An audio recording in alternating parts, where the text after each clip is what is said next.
부동산 창업 어디까지 알아보셨나요? 그냥 한번 해볼까 했던 가벼운 마음으로는 여기는 절대로 안 되는 세계입니다.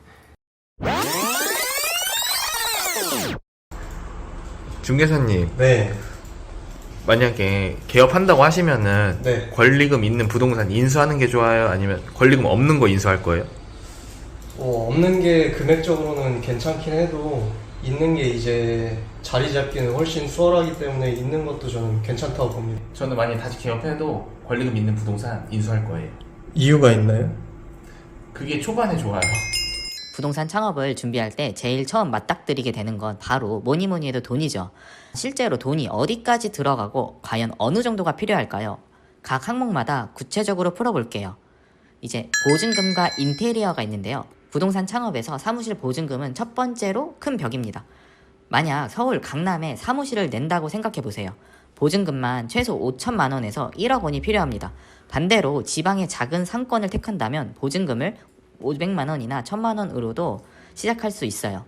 그렇지만 동네에서 출발한다는 마음으로 시작을 하더라도 이 500만 원이나 1000만 원은 절대로 가벼운 돈이 아니죠. 사무실 간판 없으면 안 되겠죠. LED 간판을 하나 달면은 약 300만 원 정도가 들어요. 근데 사무실 안에 책상, 의자, 사무용 가구 등도 필요하니까 100만 원 내외에, 그리고 컴퓨터랑 복합기를 맞추려면 한 200만 원 정도도 필요합니다. 중고로 당근 마켓을 통해서 알뜰하게 준비할 수도 있다지만 제대로 된 정돈된 이미지를 주려면 깔끔한 가구와 장비는 필수입니다. 월별 고정 지출, 매달 나가는 돈, 바로 운영비입니다. 매출이 바로 오르지 않을 경우를 대비해 이 부분을 꼭 준비하고 챙겨놔야 해요. 월세, 서울에서 웬만한 사무실 월세는 100만 원에서 200만 원, 많게는 500만 원까지도 그냥 가죠. 너무 마음에 들어서 깔끔하면서도 신축 같은 높은 월세 사무실을 고르면 월세 폭탄을 맞을 수도 있습니다. 무리하지 않는 선에서 시작하는 게 좋아요. 관리비와 전기요금, 관리비는 월 평균 20만 원에서 한 30만 원, 전기요금은 10만 원에서 15만 원 정도로 예상이 됩니다. 예를 들어 여름에 에어컨을 하루 종일 켜고 겨울에 난방을 풀 가동한다면 전기요금은 더 높아질 수 있어요. 광고비, 여기가 정말로 예상치 못한 범위에서 돈이 많이 나갑니다. 그래서 초반에 광고비를 가장 잘 써야 하는 게 운영의 노하우이지 않을까 싶어요. 네이버 블로그나 인스타그램, 지역 커뮤니티에 무료로 홍보하는 것도 좋은 시작입니다. 아파트 커뮤니티에 홍보글을 올려두면 입주민들에게도 이제 문의가 꽤 자주 올 수도 있다고 들었는데 저는 못 들어갔어요. 제 지인은 월세 200만 원짜리 강남 조그만한 사무실을 빌렸는데 초기 운영비와 보증금으로 약 한 5천만 원 정도가 들었습니다. 시작은 좋았어요. 나 강남에서 일해. 이런 타이틀도 있고요. 근데 이제 매달 나가는 고정 지출이 매출을 따라오지 못해서 이제 창업 6개월 만에 월세를 내기도 버겁다는 사실입니다. 이게 실화고요. 여러분들은 무리하지 않는 출발의 중요성을 보여드리고자 제가 이 얘기를 꺼내는 겁니다. 부동산 창업의 핵심 중에 핵심이 바로 위치라고 생각합니다. 단지 내, 로드, 골목, 여러분들이 들어본 것들도 있지만 고객이 쉽게 찾을 수 있으면서도 신뢰가 가는 위치를 찾아야 되는데요. 정말 어려워요. 말로는 이렇게 누구나 다 할 수 있어요. 근데 각 위치마다 여러분들의 시각적이나 생각을 좀 다르게 접근해야 합니다. 여러분들에게 맞는 입지를 한번 찾아볼게요. 이제 단지 내 부동산의 장점은 입주민이 곧 고객이고 이제 매물들을 다 받을 수가 있어요. 예를 들어 500세대 이상의 아파트라면 여기 입주민들이 모두 잠재 고객이죠. 이만큼 확실한 수요와 공급이 제공해 줄 수 있는 곳이 없습니다. 다만 이제 단점으로는 매물 종류가 제한적이라는 단점이 있습니다. 아파트 매물이 대부분인지라 다양한 부동산 유형을 다루고 싶고 한다면 고려해 볼 사항입니다. 이제 단지 내로 들어간다고 하면은 사람들이 자주 다니는 메인 출입구 쪽이 1등입니다. 단지 내 상가의 황금 자리가 바로 어디냐? 그럼 정문이라고 생각하시면 돼요. 로드 부동산. 장점으로는 상가와 토지 등 아파트 다양한 물건들을 다룰 수가 있어요. 특히 병원, 약국, 카페가 있는 상권은 사람들이 머무르는 시간이 길기 때문에 자연스럽게 고객 확보가 쉬워집니다. 단점으로는 지나가는 유동 인구만 노리면 오히려 고객 확보를 실패할 수도 있거든요. 그러니까 부동산이라는 것 자체가 신뢰를 좀 쌓아가고 비싼 물건들을 다루다 보니까 지나가는 사람들한테 고객을 확보하는 것보다 아까 말씀드렸던 대로 병원이나 약국, 카페가 있었던 상권 근처로 붙으면은 물건 문의도 오고 접수도 오히려 해주세요. 있고, 팁은 사람들이 지나가는 도로에서 단순히 발길이 머무는지 아니면 지나치는지 꼭 파악하세요. 유동 인구가 많더라도 지나가기만 하는 곳이라면 성공하기 어렵습니다. 이제 골목 부동산은 월세가 매우 저렴해요. 창업 초기에 부담을 줄이려는 분들께는 아주 유리한 선택이죠. 가성비를 따지면 골목 부동산만큼의 입지가 없습니다. 좁은 골목이라도 코너 자리라면 이제 더 가시성이 좋아요.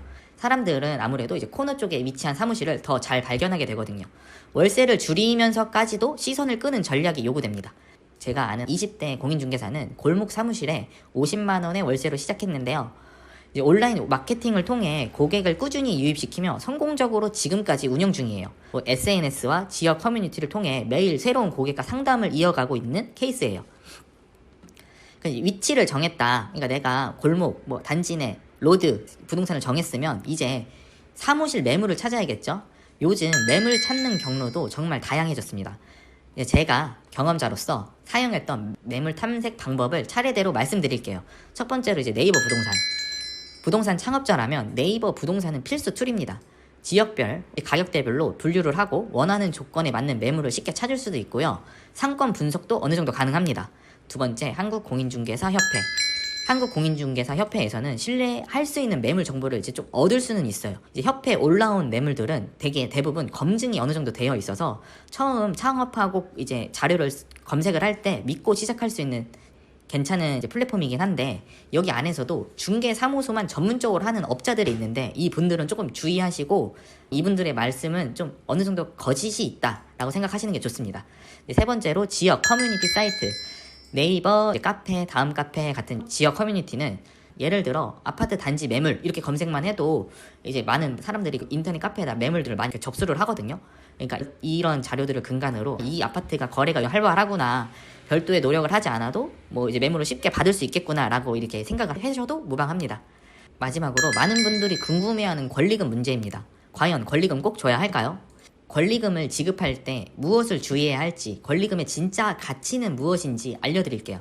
권리금은 기존 사무실의 영업권을 인수하는 데 드는 비용으로 전화번호, 고객 명부, 지역 평판, 시설비까지 다 포함된 가격이에요.